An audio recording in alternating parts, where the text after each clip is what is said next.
네, 굿모닝입니다. 이 며칠 사이에 전쟁에 대한 이야기들이 많이 나오고 있죠. 일단 우크라이나 전쟁이 좀 확전으로 가고 있잖아요. 그래서 이게 되게 불안한 분위기이긴 한 것 같아.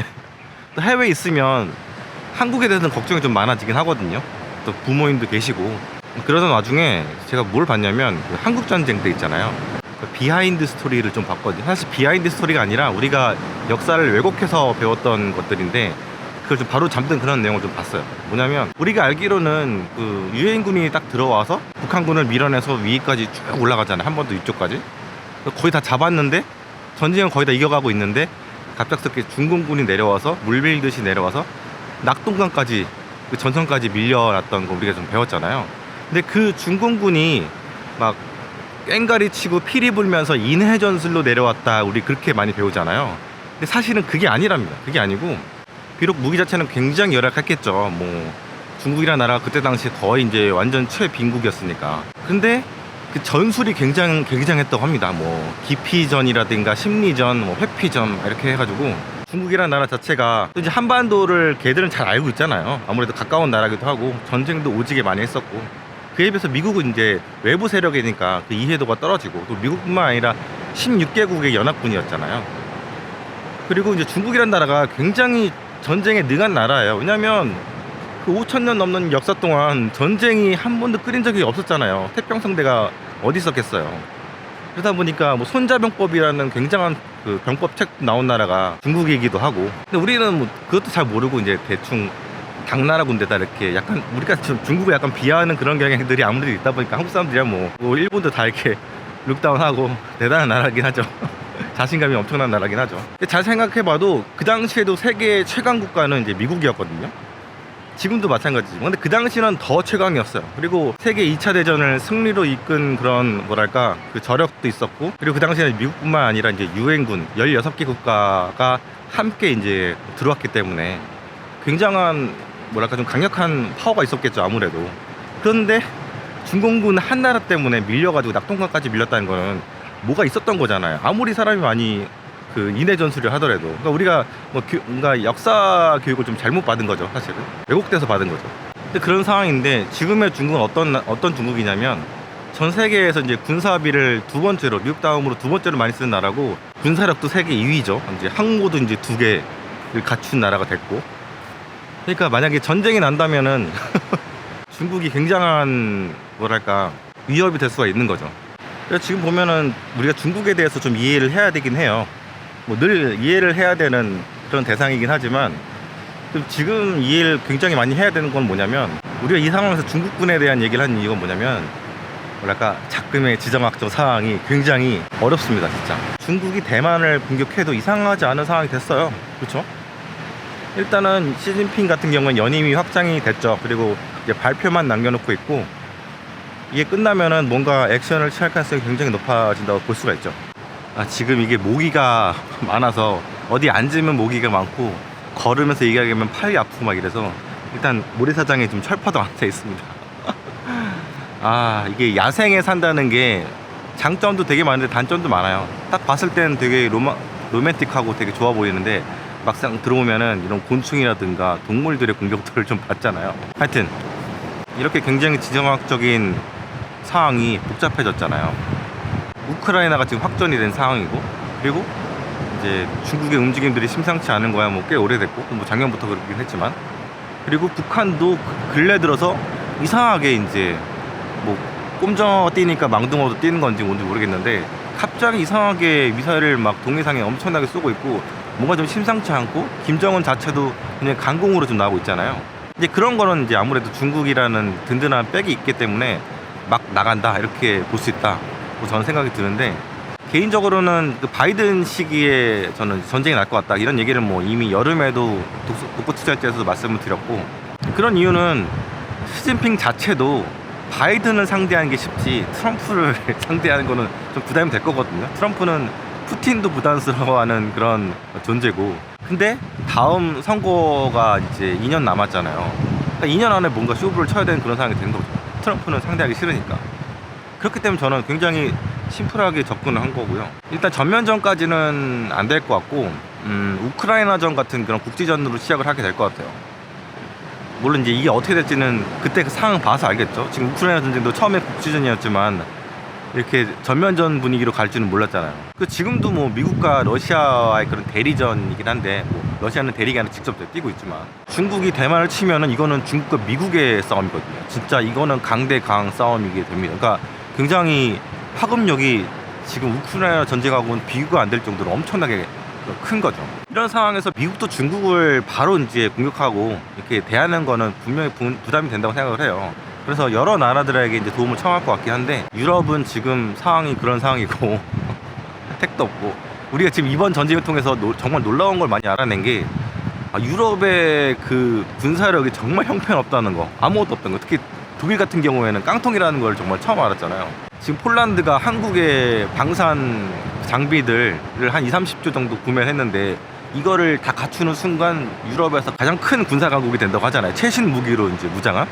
그것만 봐도 정말 너무나 태평성대한 기간이 길지 않았나 그런 생각이 드는데, 어쨌든 유럽은 지금 내코가 삭제하기 때문에 미국이 아무리 도와달라고 해도 도와주기 쉽지 않은 상황이 된 것 같고, 한국 같은 경우에는 늘 이제 미국과 중국 사이에 줄다리 했잖아요.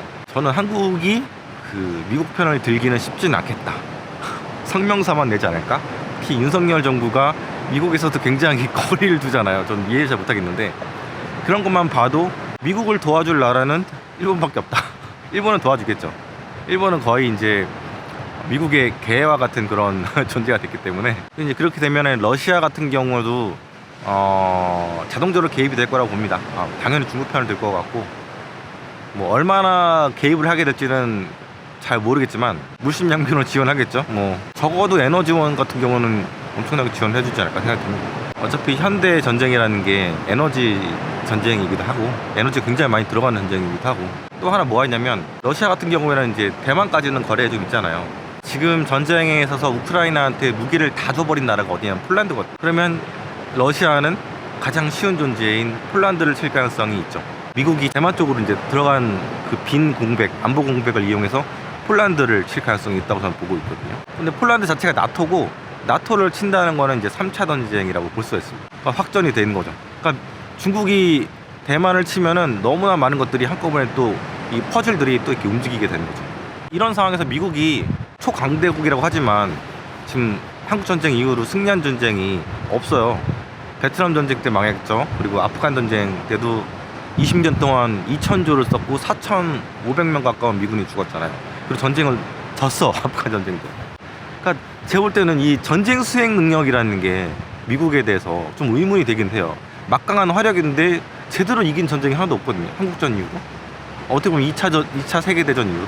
근데 그런 상황이기 때문에 미국은 자기 편이 필요하고, 그렇기 때문에 동맹국들을 굉장히 챙기는 그런 뉘앙스를 펼치는데, 사실 동맹국들한테 하는 행동들이 그렇게 썩 탐탁치는 않죠. 한국한테 하는 행동들도 그렇고.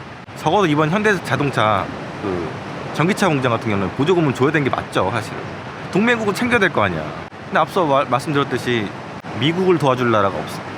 특히 중동 국가들이 이제 원래는 친우방이었잖아요. 사우디아라비아, 이집트 이런 나라들. 이런 나라들 지금 거리 두고 있죠, 미국이랑. 그리고 동남아 같은 경우에는, 제가 있는 동남아 같은 경우에는 중립이죠. 당연히 중립이고, 원래 이제 역사적으로 동남아는 그 인도네시아 반둥 그 회의 이후로 한 1960년대인가 미소 냉전 시대 어떤 경우에도 우리는 중립을 주겠다 이런 주의였거든요. 물론 여러 가지로 중국화가 좀 되어가고 있는 그런 분위기긴 하지만 돈을 워낙 퍼주니까.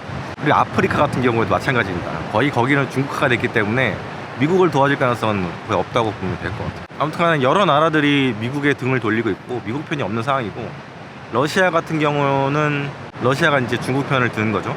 근데 제 생각에는 시진핑하고 푸틴이 여러 번 만났잖아요. 실제로 독대를 했잖아요. 그거 보면 당연히 그런 얘기를 했을 거예요. 야, 전쟁 나면 너 나 도와주고 모종의 거래라는 게 있지 않았을까. 그런 생각을 해요. 만나면 무슨 얘기 하겠어. 뭐 에너지 얘기하고, 뭐 미국 가는 얘기하고, 그쵸? 이제 안에 지금 개가 한 마리가 있어가지고, 그 꽃게죠. 꽃게가 계속 움직이고 있어가지고 신경 쓰게 만들고 있어. 그렇기 때문에 이제 석유도 엄청나게 중국에 완전 저가에다가 시세보다 20-30% 싸게 공급을 해주고 있고, 근데 국제사회에서, 특히 그 유엔에서도 러시아에 대한 제재를 계속 반대하는 나라가 어디냐면 러시아예요. 이거는 정상과 정상, 이 둘 간에 뭔가 커넥션이 없었으면, 모종의 이야기가 없었으면은 일어나지 않을 일이에요. 전화통화 하나 된 것도 아니고. 그리고 뭐 계속해서 한 라인이 일어나고 있을 거예요. 시시각각 전화통 때려가지고. 하여튼 가장 걱정이 되는 건 뭐냐면, 만약에 중국이 대만을 치면 비슷한 시기에 북한도 도발을 할 거라고 보고 있습니다. 이거는 뭐 너무나 많은 전문가들이 뭐 수십 년 전부터 이야기해 왔던 것이고, 그래서 미국도 그거에 대한 전략을 계속 이제 갖고 있었고 계속 수정하고 있고. 근데 비슷한 시기에 이제 북한 역시 좀 도발을 하게 될 거라고 보고 있습니다. 북한 같은 경우는 이제 중국으로부터 전쟁에 필요한 여러 가지 지원들을 엄청나게 받을 것이고, 지금 중국은 뭐 제조 강국이기 때문에 엄청나게 모델 많이 만들어 놨을 거예요. 이제 뭐 군대도 200만 군대고. 근데 사실 이제 북한이 얼만큼까지 한국을 공격할지는 아무도 모르죠. 근데 본격적으로 이제 남한 침공일 수도 있고, 연평전 같은 그런 국지전일 수도 있는데, 가장 큰 목적은 중국을 도와서 미군의 병력을 분산시키는 역할을 할 가능성이 굉장히 높다고 저는 생각합니다. 국지전이라든가 뭐 연평도 같은 국지전이라든가, 아니면 핵미사일을 바다로 쏘는 정도, 이런 상황이 되면은 아무래도 항모 두 척이 대만 인근에 있는 거랑 한 척은 한반도로 올라온 거랑, 중국 입장에서 볼 때는 굉장히 부담이 덜하죠. 아무래도. 왜냐면 항모 하나 자체가 어느 한 나라 국방력 수준의 그런 엄청난 활약을 갖고 있잖아요. 그러니까 중국은 그것만 해줘도 중국한테는 엄청나게 도움이 되는 그런 상황이죠. 항모가 올라오면 이제 북한은 가만히 있겠지. 항모가 오면 거의 뭐 인천까지는 안 가더라도 군산이라든가 아니면 뭐 포항 이런 데까지, 울산까지 이 정도까지 올라오겠죠. 그렇죠? 이게 이제 다시 대만으로 가려면 한 일주일은 걸릴 거예요. 그렇기 때문에 굉장히 많은 시간을 벌 수가 있는 거지. 만약에 북한이 핵 미사일을 쏜다면 어디로 쏠까요? 저는 이제 가장 가능성이 높은 데는 어디냐면 북태평양 쪽으로 생각을 합니다. 사실 북한의 미사일 능력으로 볼 때는 ICBM이 있잖아요. 있다고 다들 보고 있잖아요. 이게 본토인 알래스카까지 타격이 가능해요. 하와이까지는 안 되더라도 거기까지 가능하거든요. 근데 거기까지 쏘면은 진짜 장난이 아닌 거지 이제. 그러니까 북한은 그 일본 상공을 지나서 북태평양 어딘가에 떨어뜨릴 것 같아요. 그렇게 되면은 아무도 피해보는 사람이 없고, 대신 메시지는 확실하게 전달이 가능하잖아요. 또 국제사회의 비난도 아무래도 바로 떨어뜨리는 것보다, 어떤 나라에 떨어뜨리는 것보다는 이제 공해상에 떨어뜨렸으니까 덜 할 거고, 확실한 메시지는 이제 일본이라든가 미국, 한국을 좀 공포를 떨게 할 수 있는데, 왜냐면 미국인들이 가장 싫어하는 존재가 김정은이고, 가장 악명 높은 국가가 이제 북한이라고 하잖아요. 근데 가장 큰 반발은 일본입니다. 일본은 전통적으로 이제 북한을 굉장히 싫어하고 있고, 뭐 대화 뭐 한국 보셨어요? 뭐 김일성 주석이랑 뭐 누구냐, 그 뒤에 나왔던 김정은, 김정일, 뭐 일본하고 대화한 거 한 번도 본 적 없으시잖아요. 굉장히 이제 일본은 북한을 싫어하는데, 미사일 한번 날리면 우리나라 같은 경우에는 동해상에 날리잖아요. 그럼 우리나라 같은 경우는 굉장히 차분하고 아무도 신경 안 쓰잖아요. 근데 일본은 그 구구신문 중심으로 굉장한 반발이 있습니다. 뭐 여러분 잘 아시겠지만, 어쨌든 일본이 굉장히 큰 반발이 있을 것이고, 이걸 빌미 삼아서 이제 북한 쪽으로 병력을 인근상으로, 공해상으로 병력을 더 보낼 수도 있겠죠. 그러니까 전쟁이 나면은 윤석열 대통령이 일본 군이 한국에 주둔하고 들어오는 것도 괜찮다 얘기했는데, 야, 이거 되게 민감한 사안이기도 합니다. 두 번째로 미사일을 쏜다면, 본토에 쏜다면은 이제 부산이죠, 부산. 전쟁이 일어나면 일단 보급로부터 차단하는 게 첫 번째잖아요. 근데 보급로가 가장 빨리 들어올 수 있는 곳이 인천은 아니거든요. 인천도 아니고 부산일 수밖에 없는 게, 일단 일본에서부터 이제 물자가 들어오고 있고, 그 오키나와 주둔 미군들이 있잖아요. 이쪽으로 올라오면 부산으로 들어와야죠. 그러니까 부산부터, 가장 큰 항구부터 차단을 시켜야 됩니다.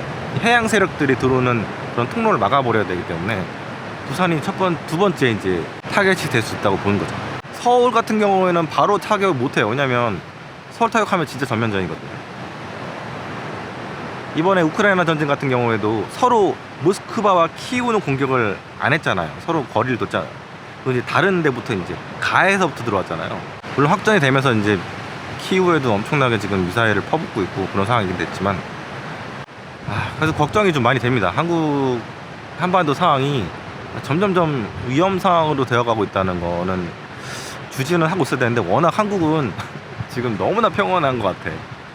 해외 나와봐서 느끼는 건데, 아, 이게 희망 고문인지는 모르겠어요. 한국에, 저도 뭐 한국에 있을 때 아무리 미사일을 많이 뭐 동해상으로 터트리고 뭐 연평전이 있어도 우리는 괜찮을 거야 라는 그런 안도, 뭐랄까, 좀 안심을 했었잖아요. 근데 지금 상황이 만약 그냥 예전 같은 그런 노멀 상태로만 생각하면 안 될 것 같아요.